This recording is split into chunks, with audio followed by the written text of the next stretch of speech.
let's get to our first email today. And our first email today comes to us from Ginhal M, who writes, "Greetings to you, Mr. Campea." Well, thank you so much, Ginhal. "I love the John Wick movies. While I think the first movie was better than the second, I thought the Common character in the John Wick 2 was amazing, and I thought the fight between him and Wick was great. I just read that he won't be back in John Wick 3. Isn't this a missed opportunity?" All right, thanks a lot for the email, man. And yes, so what has happened here is that Common has come out, as you remember, his character in John Wick 2, and I agree with you. I thought Common's character in John Wick 2 was great.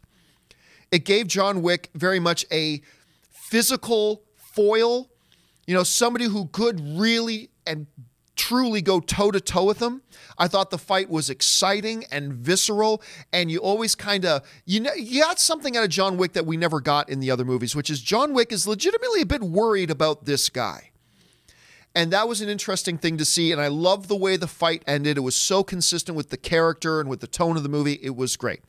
However, what Ginhal is talking about is that Common just recently did a new interview where he talked about the fact that actually it's true, he's not going to be in John Wick 3. Here's what Common had to say. He said, "I'm not in the third part, but I could say that I really loved being a part of John Wick 2. And it was an amazing experience. Working with Keanu and Chad, that's Chad Stahelski, the director of the film, they're just phenomenal. Challenged and really passionate about the stuff.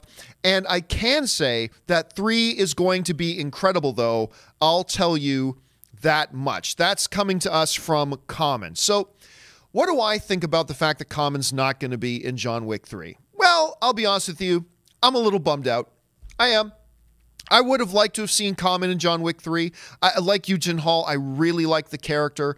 I thought he did pose a great physical threat to John Wick, but he was just a really cool character just on his own. And I was fascinated by him, and I would have loved to see the two of them either team up or go head-to-head again in a John Wick 3.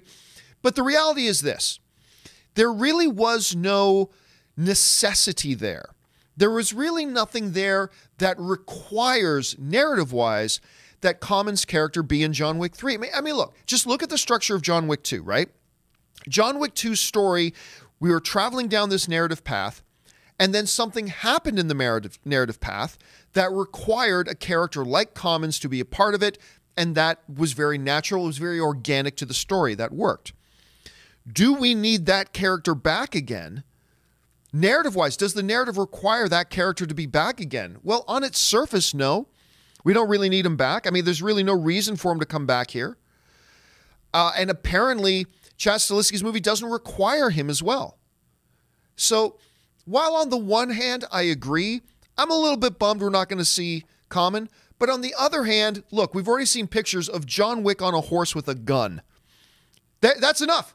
You've sold tickets right there. You've sold 5 million tickets just with a picture of John Wick on a horse with a gun. So there you go. Plenty to be excited about no matter what. But clearly, you didn't need to force him back in there. And my fear is, or at least what I should say as a film fan, what I'd rather them do is just not have the character there, then force him in there just for the sake of having him there, even though the narrative didn't call for him. So I'm a little bit bummed out by it, sure. But at the end of the day, it's probably the right thing.